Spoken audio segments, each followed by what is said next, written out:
A dangerous game.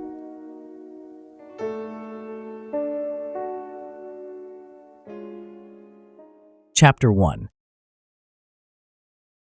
To begin with, I don't know when this game began. It has been 12 years since my wife passed away, and the game certainly started shortly after her death. Yet, I can't recall exactly when. I have lived in this house since my wife's passing, and I still live in it to this day. It's a big house, and I live in it alone. Moving to a smaller house would be simple, but I have no desire to leave my home, for I have developed a sense of love and affection for everything within it. I don't have many friends, and the things in the house have become especially significant to me. I cannot live without them. Sometime after my wife's death, I realized that my bedroom was haunted by ghosts. It was the only room in the house where they resided. One night, by coincidence, I felt the presence of a ghost in the room. I wasn't afraid because the ghost was pleasant and filled the atmosphere with joy. I always felt an irresistible urge to laugh when I sensed its presence. You might think it was my wife's ghost. I don't know. I always imagined the ghost to be a man rather than a woman. I named him Boldy, inspired by a loud ghost from the legends. He was a ghost who caused a great deal of noise. As you know, playful ghosts love games. He would drop things to the floor, make loud sounds, toss objects around, and even sometimes shake the bed as part of his antics. Boldy was amusing and loved to play, so we invented a delightful game that we played together every night. We have been doing this for years. In fact, I must always play the game before I sleep, as I cannot fall asleep without playing it. Boldy does not appear at midnight. He is not an ordinary ghost. He is always in the room, but he only makes his presence known when we play the game. Of course, I am not obligated to play this game, but I always approach it with eagerness and desire. I am certain Boldy shares this sentiment. I am now writing this story to tell you about this game, a secret known to no one, not even my closest friends, or rather, my only friend. Only Boldy and I know its rules. It is our big secret. I've spoken quite a bit, but when you live somewhere alone, you often overcome loneliness by talking to yourself. Let the story now begin from the start. My name is William Harris, and I am 48 years old. Perhaps you have heard of me. I am not a famous man, but a large number of people have indeed heard of me. I am a writer, and I have authored 25 books. I write all types of stories, love stories, detective stories, and ghost stories as well. Please do not misunderstand me. Today's story is not an ordinary ghost story. It is completely different from any story I have written. The reason for this is that it is a true story. All of its events are real, and its events are still happening every day. I am not a famous writer, yet my books sell well enough to allow me to live in this beautiful house and afford the life I want. I am not rich, nor am I poor. I live a simple life. Simplicity has always been my way of living. When my wife was alive, my life wasn't this simple. We used to go out often and had many friends. But after her death, I became confined to the house. I rarely go out and spend all my time writing. I am currently working on another detective story, as my readers prefer detective novels. I have created the famous private investigator, Filbert Wiley. I have temporarily paused writing the new Filbert Wiley story to focus on this story of mine.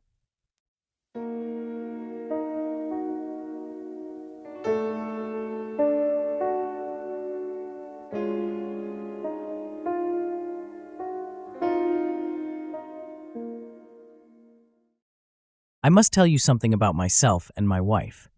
Back then, our life was entirely different from what I am living now. My wife, Julie, was 2 years younger than me, and her personality was completely different from mine. She loved singing, dancing, and going to parties. Our home in those days was never empty of friends. She would often say to me, "Go and put on your suit, William," even though I didn't like wearing suits. That phrase of hers often meant many things: getting ready for a visit, hosting friends for a meal, or preparing for a party at our house. My life with her was full of surprises. With Julie, anything was possible. In short, my life was in Julie's hands. She shaped it as she pleased, and without her, I was nothing. I preferred staying away from the world, yet she brought the world to my home. It was a wonderful life, because Julie made it so. I was the envy of my friends, who would whisper, "How lucky William is, blessed with such a wonderful wife." Truly, despite our differing natures, William, calm and uncharismatic, while Julie brimmed with energy and vitality, they envied me for her. Yes, they envied me for Julie. We were happy, and the source of our happiness was the love we had for each other. Then, suddenly, Julie fell prey to an illness that rapidly worsened. I sought the best doctors, but they all failed to cure her. I stayed by her side, caring for her day and night, but she passed away after just 2 months. Julie was gone. I couldn't believe it. Even now, after all these years, I still cannot believe it. Julie left, and with her, a part of me disappeared. She now lives in my memory. I cannot forget her, and I never will. I didn't want to marry again. When Julie died, we had been married for 12 years, and now it's been 12 years since her passing.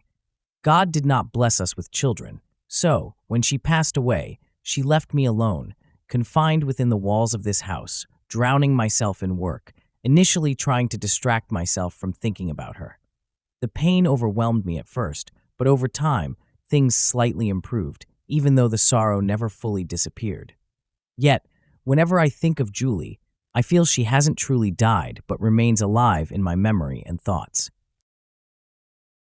Naturally, I lost most of my friends, those envious friends who were fond of Julie but didn't hold much affection for me.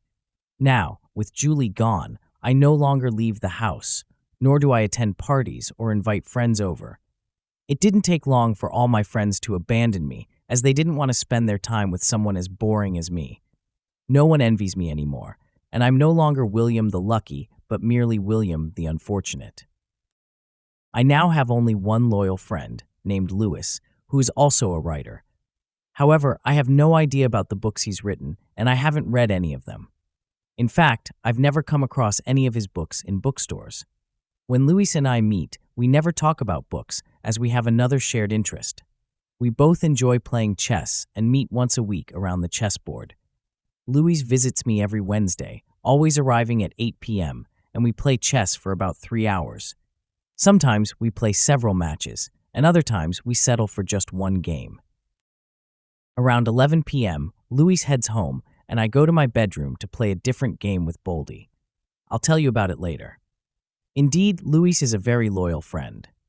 We play chess together and usually don't talk much. Sometimes we don't say a single word all evening, as true friends don't need words. You might realize now that Louis knows me very well, and I know him equally well, as we've been friends since we were students. Louis was my friend even before I met Julie. He knows a lot about me, but there are some things he doesn't know. I'm certain he'll be surprised when he reads this story. Louis and I have been playing chess together for many years, and he used to visit my house even during Julie's lifetime. Julie and I never attended any parties on Wednesdays, as Wednesday was always my dedicated day. I must tell you that Louis will be here tomorrow, and we are now in the morning of Tuesday. I am sitting at my desk in the study, engrossed in writing this story, as the winter sun gently makes its way through the window of my study. It is a beautiful day, yet I no longer feel like going out at all these days. For now, Filbert Wiley has become my only companion.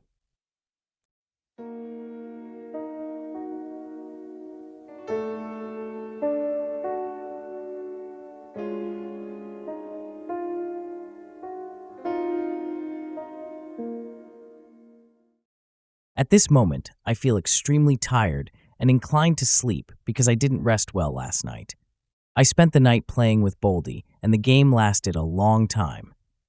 I'll tell you about it, but not now. This is my life. A very simple life, with nothing remarkable about it, isn't it? How could life be enjoyable without Julie? Now, I'm just a middle-aged writer living alone in a big house with only one loyal friend left in this world. I have my books, And I have Filbert Wiley, the famous detective, and perhaps I live my life through Filbert. I have chess and a wealth of memories. Yet, it isn't a sad life, nor is it entirely quiet. A lot happens in this house. There is plenty of noise and laughter, and all of that is thanks to Boldy, about whom I haven't told you anything yet. It seems that Boldy and laughter are inseparable. By that, I mean they usually come together.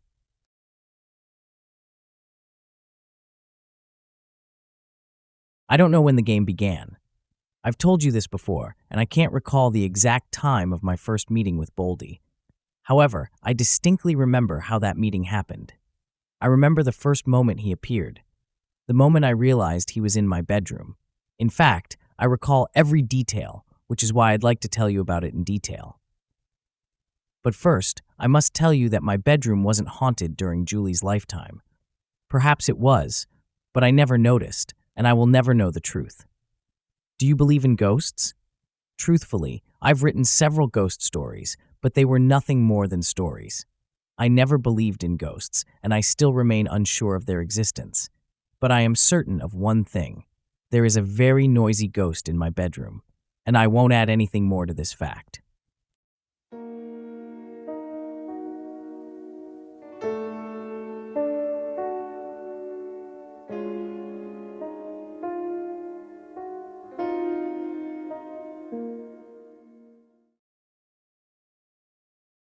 Here are some details about my bedroom.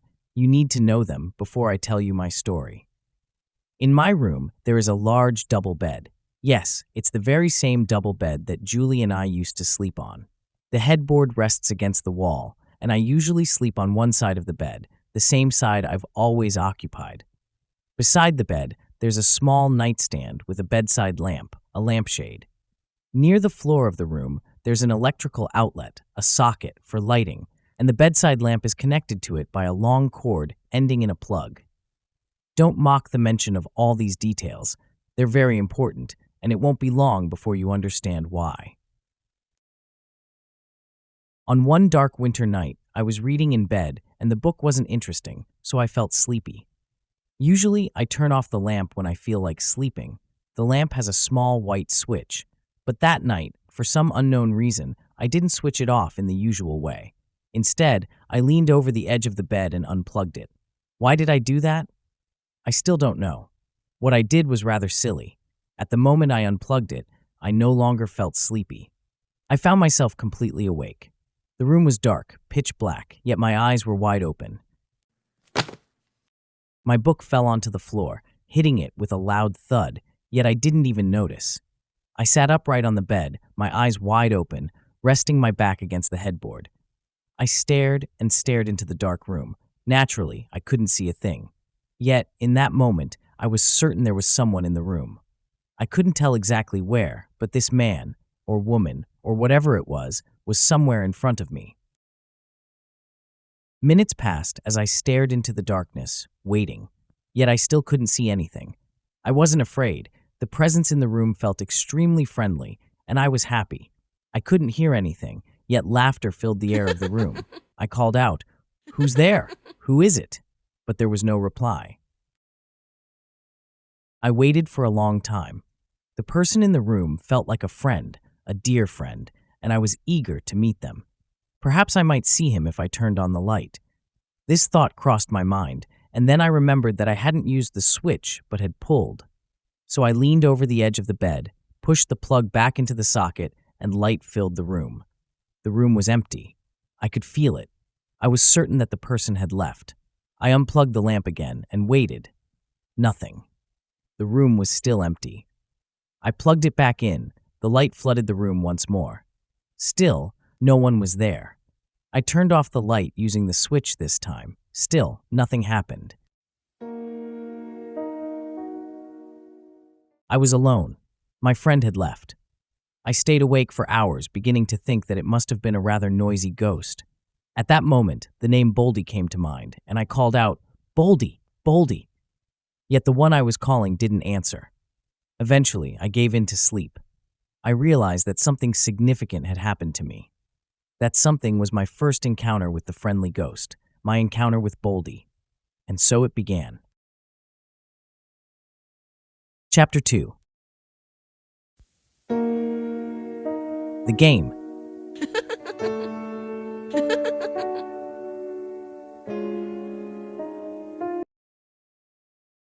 I woke up the next morning at a late hour, and the cold winter sun was lighting up my room. I sat on the bed, thinking about the events of the previous night. Could these things have really happened, or were they all just a dream? I looked at the edge of the bed. Yes, the book was still there on the floor. I had dropped it there the previous night. I shifted my gaze to the lamp and the plug. The plug was still in its socket. Yes, I had pushed it in myself last night. All the details were correct. I got out of bed slowly, washed up, and had breakfast, then headed to my study, remembering that I had been engrossed in writing a detective story at the time. Soon, the adventures of Filbert Wiley consumed my entire day. I forgot all about the adventures of the previous night. I finished my work early, and even though I didn't feel like sleeping, I went to bed early. It was 10 o'clock. I sat on the bed and began thinking about the events of the previous night. I had no desire to read, so I sat quietly, leaving the room light on, then cautiously turned it off with the lamp switch, and waited. I stared into the dark room, but nothing at all happened. The room was empty, or at least it seemed so. The situation seemed ridiculous to me, so I turned on the light again and picked up a book. A book on an interesting topic this time, and I continued reading for quite a while.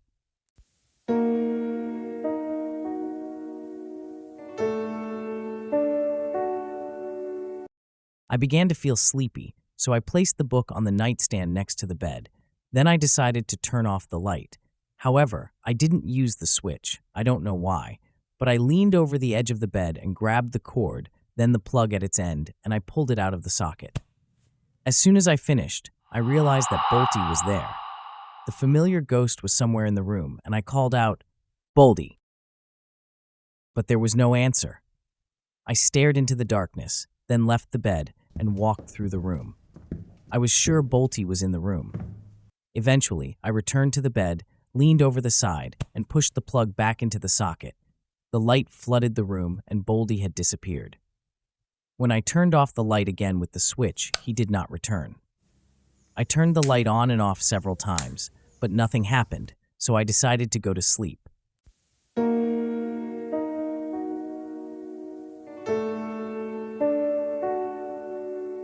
The next night, I made an important discovery, perhaps the first significant discovery for me, followed by several others. I went to bed at my usual time and didn't read anything. Instead, I turned off the light using the switch and waited for Boldy. But he did not appear. However, he soon appeared when I pulled the plug from the socket. I felt his presence, and when I pushed the plug back into the socket, he vanished. This is my important discovery. Boldy does not appear at all when I use the light switch. He only appears when I pull the plug from the socket, and he only appears once. And when I put the plug back in the socket, Boldy disappears and does not return. I tried these steps on the following night. I pulled the plug from the socket the moment I headed to the bed, and Boldy appeared. When I returned the plug to its place and the light spread, Boldy disappeared. I pulled the plug out of the socket again, but Boldy did not appear. After all that, I pushed and pulled the plug several times, but nothing happened at all. Thus, I realized that Boldy only comes once, and that happens when I pull the plug out of the socket, and he disappears the moment I put the plug back in its place. I spent many nights after that enjoying Boldy's company. In fact, sometimes I would sit with him in the dark room. Perhaps I was enjoying the power and influence I had, for I could summon him into the room or send him away using the light switch. However, I could only do that once. I could leave the plug pulled for hours, and I would enjoy Boldy's company in the room. I often called out to him. However, he never responded with any indication of his presence. I could only feel his presence, but there were no other signs at all.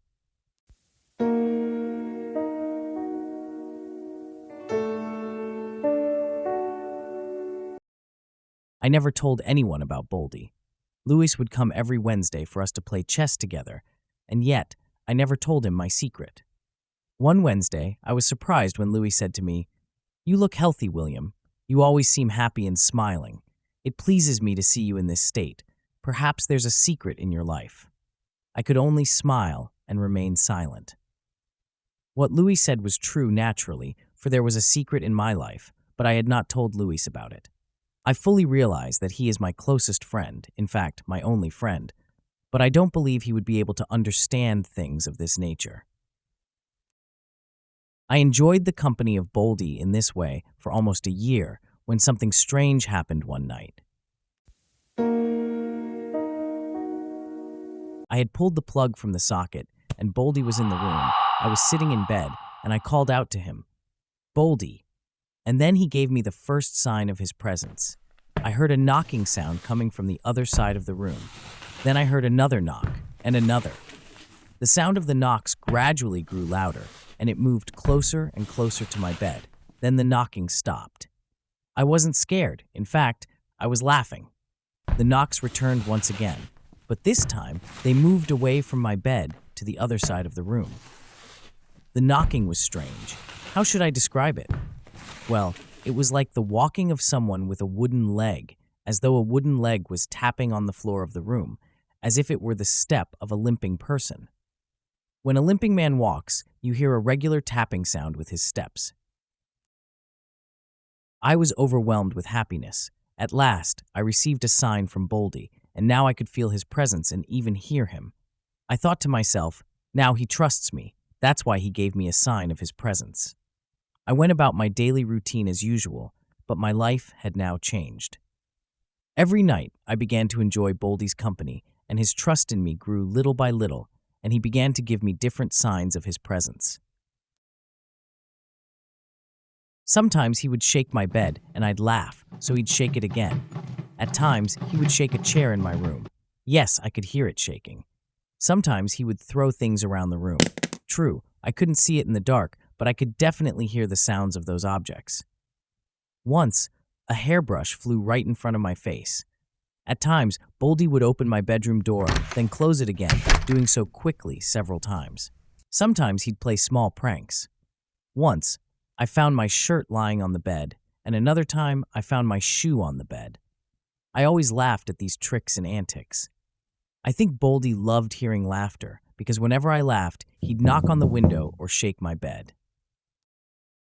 I tried with all my effort to see him, staring into the dark room, but I couldn't see anything at all. Yet, I could feel his presence, and I could definitely hear him. When I grew tired of all these antics, I would plug the cable back into the socket, and the lamp would light up, and Boldy would disappear. Then I'd turn off the light and go to sleep. One night, I made my second important discovery. Boldy was in my room, limping toward my bed, then moving away from it. He repeated this several times, shaking my bed and knocking on my door in between. After all that, I felt an overwhelming urge to sleep. So I thought of plugging the cable back into the socket to turn on the lamp and make Boldy disappear, then turning off the lamp and surrendering to sleep. Indeed, I leaned over the edge of the bed and grabbed the cable. But suddenly, Boldy pulled the cord and the plug slipped from my hand, forcing me to search for the plug, which was no easy task, before finally inserting it back into the socket. However, I came away with an important realization. Boldy didn't just want to play tricks, he wanted to engage me in some kind of game. In the end, we managed to invent this game together. The game of the plug and the light.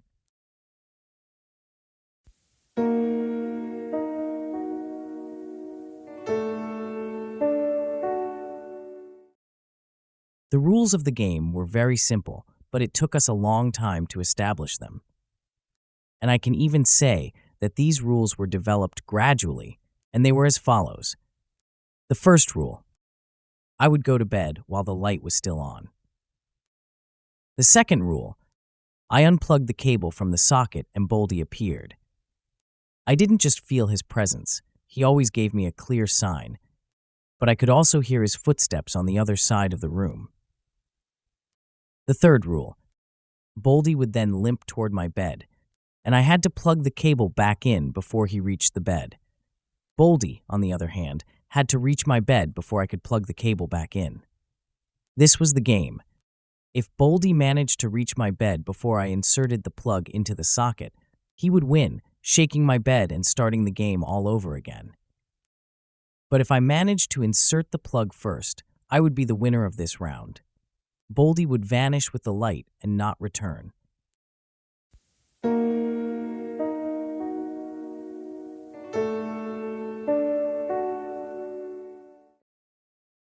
We played this game every night for a long period that lasted nearly 2 years. Boldy would usually win several times each night, and I would burst into laughter when we got engrossed in the game. It was an incredibly fun game. And suddenly, something happened that steered the game off its usual course. I don't know what happened or how it happened, but I am certain that something ruined the game.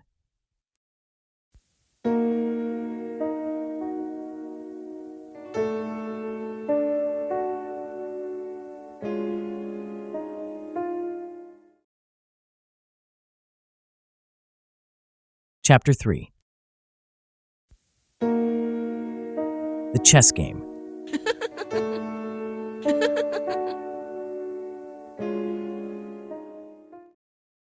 The day of my appointment with Louis arrived, and we started a chess match. Louis alerted me by saying, "It's your turn now to play." I replied in surprise, "My turn? I just moved my piece a moment ago." Louis said, pointing to the board. "You didn't. I was the one who just finished moving my piece. It's your turn now. I notice you aren't following the game." I suddenly shouted, "The game? What game? Who told you about the game? What do you know about the game? I have never told anyone about the game. It's my own secret." And I continued in a loud voice, "It's a secret I keep to myself. I mean, Boldy and I keep it." I was shouting, and I could hear my own voice. Then suddenly, I stopped, and Louis was looking at me in a strange way. Louis said, "Is this Boldy a new friend? Boldy isn't a common name, is it?" I said, "Boldy is just a character in my new story." Louis asked me, "What kind of character is he?" I hesitated a little before replying, "I don't know. He is a character who loves to play, is very kind, funny, and I like him a lot. Well, I think he's sometimes evil. No, he's not evil. Boldy's character isn't entirely clear in my imagination. Sometimes I see him as evil, and sometimes kind, funny, and playful." This is an interesting point to discuss. Tell me, Louis, can a person be evil, funny, kind, and playful at the same time? Louis said, "I've never thought about this before." I wanted to tell my friend Louis about Boldy, and as I started to say, "I'll tell you about Boldy, Louis, as much as I can." Boldy.